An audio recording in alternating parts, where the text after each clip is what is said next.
We had airports closing, we had airlines cancelling flights, reinstating flights. We had clients who didn't want to come home. They said, well, we're on holiday, we're in a lovely place, there's no problem, we're going to stay here. But we had to start taking the line that we don't know if we'll be able to get you home if you don't come now. Hello, I'm Steph McGovern. Welcome to another episode of Let's Make the New Now, brought to you by NatWest. Now, in this episode, we're going to talk about the tough conversations that businesses have had to have this year, because let's face it, COVID-19 has meant SMEs have had to make really difficult decisions. So we're going to chat to two business people who have faced these problems head on. So with me, Hutans, who is Director of Shoe Restoration Service Shoe Lab and the founder of Experience Travel Group, Sam Clark. Sam, let me start with you. Hey, Steph. Do you know, I can't even begin to imagine the drama you have faced as someone in the travel industry this year. So, first up, how are you? Well, I'm still here, so that's got to be counted as a good thing from where I'm sitting. Yeah, definitely. So just tell me a bit more about your business then and where you operate. So Experience Travel Group, we're a travel company, but we specialise in Asia, and it's not kind of holidays where you just go and sit on a beach for 2 weeks, although there's usually a beach element. And it's not about sort of ticking off the main sites. It's about really, getting under the skin of the country, really smelling the smells and tasting the smells, meeting people, doing what we call revealing the fabric of the destination. Yeah. And then before the pandemic hit, how was business? It was good. It was good. I mean, in travel, you often get situations when suddenly we heard the FCO, had been scaling up and getting worse and worse and worse through February. We were getting very, very affected by it. And then through March, and you realise something's coming down the line at you. And then I think it was the 20th of March or something, when the FCO advised against all travel to every destination. And as a travel company, you're like, well, what do we do? Where do we go from there? It's just a completely unprecedented situation. Yeah. So I guess that meant pretty much overnight for you having to make some tough decisions. It did. So, we were navigating working from home like everyone else in the country. We started planning for that early March. But at the same time as that was going on, we had to try and get all of our customers home from where they were. And we had airports closing, we had airlines cancelling flights, reinstating flights. We had clients who didn't want to come home. They said, we're on holiday, we're in a lovely place, there's no problem, we're going to stay here. But we had to start taking the line that we don't know if we'll be able to get you home if you don't come now. And I think in retrospect, we were right to take that, because people got stuck for months in country. And at the same time as all that, we've got a lot of people booked on holidays in April, particularly over the Easter holidays. And we had to tell them all that they weren't going to be able to go. Also, at the same time, trying to persuade them to postpone as opposed to cancel. That's obviously in our favour in business sense, because we at least, we don't get the revenue now, but we might get it down the track. But also, all of our suppliers who are often small hotels or guides and freelancers all over Asia. So at least they can get an idea that at one point they will get paid, they will get some of the business. The thing, when you explain all that, Sam, it just really makes you realise all the different stakeholders you've got, and everyone having different needs and different explanation and information they need. So how did you manage all those different conversations? Yeah, that's quite an astute question. We do. You've got three basic kind of stakeholders that you've got to manage. There's the suppliers on one hand, that's all your partners in country, and of course, and airlines and things like that. And there was a big credit crunch because people refused to let go of money. So you had to manage that side of things. Everyone, cash was king in that situation. And then you've got the customers, obviously, and the customers need to be looked after. That's our first priority. They need to be looked after in country. That's our sort of primary responsibility. And also the people about to travel. We've got to service their needs. They've paid for a service, and we need to supply that. But also, of course, our employees. The employees, they were in an unprecedented situation, just like everyone else. They were worried about their job. They were worried about their career. They're seeing that travel's coming to a standstill, and yet they've got to deal every day with clients, with suppliers, etc. So to manage all of that is quite a balance. So how did you do it? I think I'm lucky insofar as we've got a really strong team, and they're quite used to dealing with difficult situations for the clients. And I guess the job of all of us in Experience Travel Group, or ETG as we call it, is to really understand people and to empathise with where they're coming from, what they want from their holiday primarily, and how we can make that kind of happen together, how we can make that sort of magic of travel. And in this situation, you need to go back to basics and really understand where your customers are coming from. You can't fall back on trying to play the sympathy card, because you need to understand that they're looking forward to a holiday and they're in a difficult situation, and you've got to understand where they come from. And I think with our employees, it's just a matter of being really, really clear and not trying to be overly optimistic or even overly pessimistic, but just very, very clear-eyed about what the situation is and what we need of them. It's really interesting, because I'm interested to know how you kind of manage to motivate your staff to have difficult conversations with customers and suppliers at the same time as worrying about their own jobs. So how did you keep the morale in your staff? Well, we did a daily round table Zoom thing. So every day we got everyone on the screen, and everyone went round and just said, one thing about how they were feeling, and one good thing about what happened today, and one thing they found difficult. And that was it. When we were right in the eye of the storm, we found that really, really invaluable. I think it would have been it'd be too much if I suggested we're going to do it every day for the rest of the time. But when we were in the eye of that storm, it was really, really useful. It was useful for me as well as all the team, because we were able to connect and just understand that everyone was finding it very, very difficult. And so do you think then, Sam, from the things that you brought in to help you during clearly a period of crisis, are there learnings that will stay in the business now in terms of, how you talk to your staff or how you deal with customers or suppliers? Yeah, get out of travel and not get back into it. But no, there definitely are. I think we've learned massively that, or relearned the lesson really, because I guess it was a lesson we knew already, but you can't communicate enough. You've just got to keep communicating, and that goes with all three sides of the triangle, as we talked about earlier: the suppliers, the customers, and employees, and really just making sure everyone's in the loop, making sure everyone knows what the situation is, being honest about the situation and talking, and that was so clear. And I think our customers really responded well. Our customers were fantastically supportive for us, so many postponing their trip to help us out, really. And I think because we were honest and we communicated a lot, they were really open to that. So that's definitely the most important lesson. Yeah. And I think that's key for lots of businesses, whatever industry you're in. It's still a sector which is constantly got change in it and uncertainty. The travel rules are kind of changing on a weekly, sometimes daily basis at the moment. So what are your thoughts on the future for your industry? How are you feeling about things? It is still really, really difficult. There is no confidence in the market. They're just too worried to book trips because, am I going to be quarantined? Am I allowed in? What's going to happen? A lot of our destinations in Asia at the moment are saying, look, we don't want UK visitors, full stop. So it's very open-ended. It's not like there's going to be a time we know when when demand is going to come back. And I think we have to be realistic about that we're also facing a pretty heavy recession. So the market is going to come back eventually, but it will come back smaller than it was in 2019, and we have to be really realistic about that at the moment. So let's flip this on its head and talk about the positives, Sam. So what are the things you're kind of looking at and thinking, this is going to be good for the industry, we've learnt things that'll be good, or any kind of positives from all of it? Yeah, definitely. I listened to someone speak, on one of these online seminars that everyone's doing recently, and they said, we really need to focus on the travel industry on being smarter and smaller, because it is likely to be a smaller market. And if we're smarter, we can take advantage of the opportunities. And that really resonated with me. So there's a couple of things that we're doing.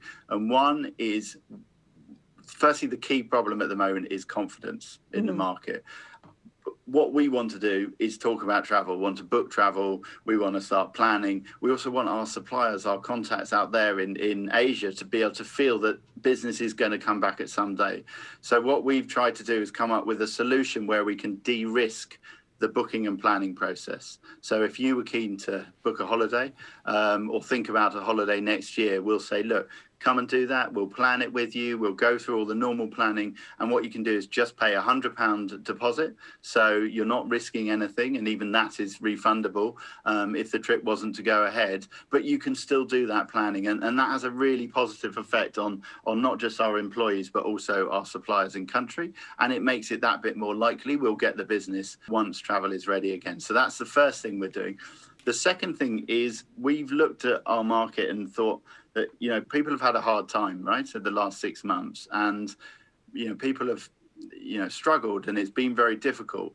And we think that travel is one of the ways that you can work your way through that. You can, I don't want to say, get better, but you can really start, enjoying yourself again. And so we've looked at a new product which we're calling Revitalize, which is a much simpler holiday than we do normally. It's probably just 1 or 2 stops, but it's still in places that are really unique to that country or that place. They're still really immersive. You still feel like you're in the destination, really in the destination, but they'll be much more simple and a bit more of a focus on kind of well-being and health. So we're looking at that as a product to launch as confidence comes back to the market. Yeah. So then, based on all of that and what you've learned from everything you've been through, what would your advice be to other travel companies? If I had any advice, it is that we do need to be aware that it is going to be a smaller sector. I think we need to learn in terms of sustainability. I think there were elements that we've seen improved through lockdown. So things like over-tourism, things like too many people visiting one place at one time. And I think we need to come back smarter. We need to learn from things like that and really improve from a sustainability perspective. And I think we've got an amazing opportunity to do so. Yeah. So what do you think other sectors could learn from your sector? I think other sectors could learn about planning, could learn in terms of the expectation of a shock to happen, because we are living in a more and more uncertain world. So the only kind of certainty is that there will be more shocks to the system. There will be more problems. We don't know what they are. It's Donald Rumsfeld's known unknowns. We know there's going to be something happening. And I think the travel sector is very, very good at preparing for that and making sure that they're ready for that. And I think there's a very high level of looking after clients, which is not always appreciated, I think, in the market. Travel has to look after clients from a regulatory perspective, financial perspective, and just a people perspective in a very, very high level way. Yeah, I think that's really fascinating. Thank you so much, Sam. Lovely to talk to you. But it's been my pleasure. Thank you. Well, from shattered travel plans, we're now going to talk about an inventive shoe company. Shoe Lab is a digital and postal-based company which brings old and untidy shoes, I have many of them, back to life through their thorough restoration service. And Hutan Ahmadi is a company director at Shoe Lab. Hello, Hutan.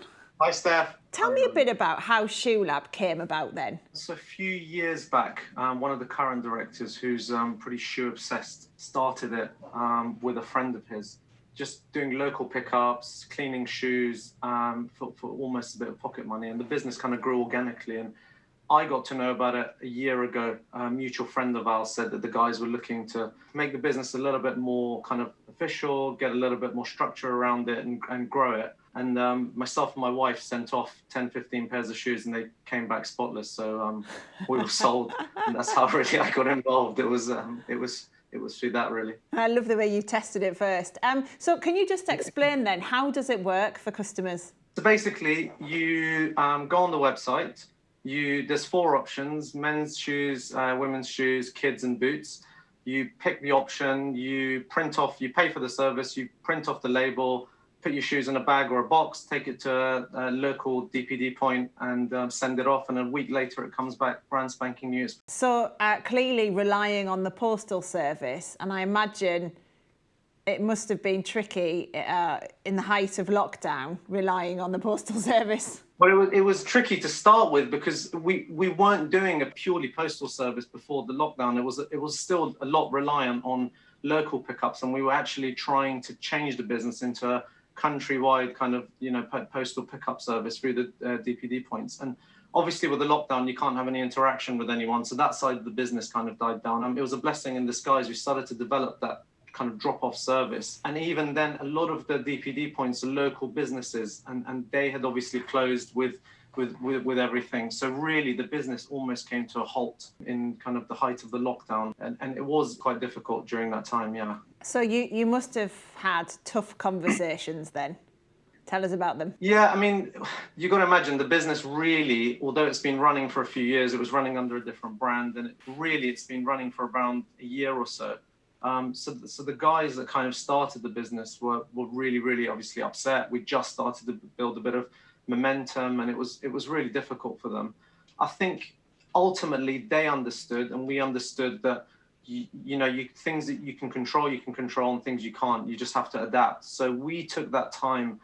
We all had a meeting, and we all took that time to see what positives we can get out of it and how we can come out the other side stronger than we were beforehand. But certainly speaking to people that are so passionate about the business and telling them that it's going to come to a halt and not knowing if it's going to pick up where you left off, furloughing staff, it really wasn't easy. And I think everyone would agree it's much easier doing this on a face-to-face basis. Usually you'd meet up, you'd explain to people, but doing it over Zoom and phone calls is not ideal. And that, I think, was what we found the hardest part of it, really. Yeah, and so tell me a bit more about that, about, when you're talking to staff that you're furloughing, and as you say, you can't meet up with them, what did you do to make sure that they were all right? I think the one thing we did is we made sure we had everyone on the line kind of, similar time. It's not a huge company, so we were able to control it somewhat through Zoom. And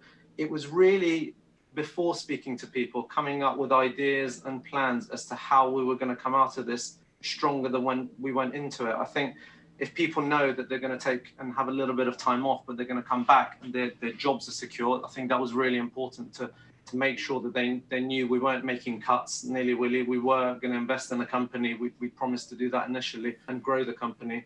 And I think when people know that potentially they're going to come back to something better and bigger, and they're going to be part of something that's going to be positive going forward, I think that makes a big difference. But it's not easy, I have to say. Yeah, and how did they take it when you were having these conversations? Do you know what? Because everyone kind of involved is at a virgin stage in the business. They're really understanding, because they know that we want to grow the business going forward. I think perhaps if there were employees that'd been in the job for 10 years and it was just a job that they go to on a daily basis, I think perhaps they would have found it harder. But these are guys that are part of the company. We come to them for ideas. We come to them for feedback. They are essential and integral part of it. So it was really actually a joint decision. It wasn't just us saying, listen, you're going to get furloughed, or you're not going to do this, or you're going to do that. We actually discussed it, and that was kind of a mutual agreement between everyone. Hutan, what's your thoughts then and your tips on just not getting into that situation where you're having to have these tough conversations? So like trying to not even get anywhere near to having to get rid of staff or anything else like that. Well, I think with this whole lockdown thing, it was a real, sucker punch. It's not something that anyone could have predicted. Then it came around and it's hit every single business. And I think the important things is to take lessons away from that. I think to have cash flow reserves for people's salaries, especially over a certain period of time, to look at your P&L and really make sure that you have a comfort buffer of, X number of months before you have to start looking at making cuts going forward. And we've certainly now built that into the P&L, whereas we perhaps may not have before the lockdown, to make sure that, good people to work with are not easy, to come by. And we've got really, really good, passionate people that work with us. And the last thing you want to do is to mess them around. And really, we want to try and keep the staff, for as long as possible and on the same contracts, etc. So I think that's the biggest thing for me. And then what about on the customer side? How did you deal with the kind of communication with customers through all of this? So we're lucky because obviously it's mainly digital. So we're really able to communicate with the customers quite easily. We actually use the time to build up our marketing, to use some influencer marketing, to change the digital strategy. So that for us has been actually a little bit of a blessing because, as I said before, the business was reliant on drop-offs and pick-up points locally. And during this time, we've really managed to pin down a more countrywide service. And that's helped us. I think us being more of an online service now really helped with the communication with our customers. Yeah, and what about things now? How are they? Have you, you've made the new normal. So what's it like now being in it? Yeah, it's not too bad, to be honest. We've started to bring people back from furlough. The business has started again. We're almost above where we left off, which is great in terms of kind of orders and sales. And it's really sad to say, but in a climate perhaps when things are harder, businesses like us thrive more because people are less likely to go and spend maybe on a new pair of shoes, whereas their old ones brought back to life. So we're actually seeing an upsurge in business, whereas others might be suffering. So we're quite optimistic over the next year or so. What can people who are watching, listening to this take away from what you've learned? I think from my point of view, what I've always tried to do is I've tried to be light and profit maximizing. So I try not to look at businesses or get involved in businesses who have small margins because I always think they're affected by things really quickly. I try to get involved with businesses which are not so much affected by governmental decisions, so they're pretty stable. And to start light, I think if you're starting a business, if you can run it from home in the short term, do so. Don't pay for an office. If you can cut this, maximize your profits, understand your clients, understand what you're doing, and once you have a business that's going forward and thriving, yes, get investment, throw money at it, and try and grow. I think the biggest thing that I've learned, and I've been through a few businesses that haven't worked as well up until now, is really going head first, not understanding my demographic and always thinking of the most positive case. Whereas really, when you go into something, I would advise people to look at the most positive case. You've always got to be positive, but think, okay, well, look, if this doesn't hit the target, if this doesn't happen, what then happens? Because when we start businesses, usually we start it off alone or with a friend or a colleague, but soon it becomes something bigger, and we're reliant on other people in terms of salary, staffing, etc. And I think you've got to take all those things into consideration to make sure that whatever you're going to has an outcome and succeeds, really. Yeah, and you've briefly mentioned the future for Shoe Lab, but what about across the board in business? Like, what is it you think are going to be the businesses that do well? Like, what attributes do you think they're going to have?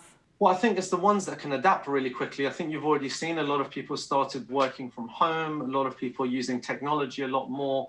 I think it's people that, are going more digital. The ones that are able to adapt to changes, I think the ones that will ultimately survive. I think, there have been businesses that have been running for many, many, many years. And I think you really just have to be able to adapt to what gets thrown at you. And I think we're going to go more into the ilk of, working from home, having meetings, being able to motivate people to work from home. Often it's difficult to do that.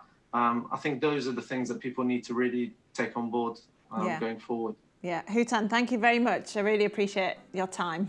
Thank you very much. Bye. Do make sure you join us for the next episode of Let's Make the New Now, where we'll be looking at companies who've managed to find a gap in the market in 2020, which allowed SMEs to find opportunities to exploit them. That's what we'll be talking about. See you then. Bye-bye.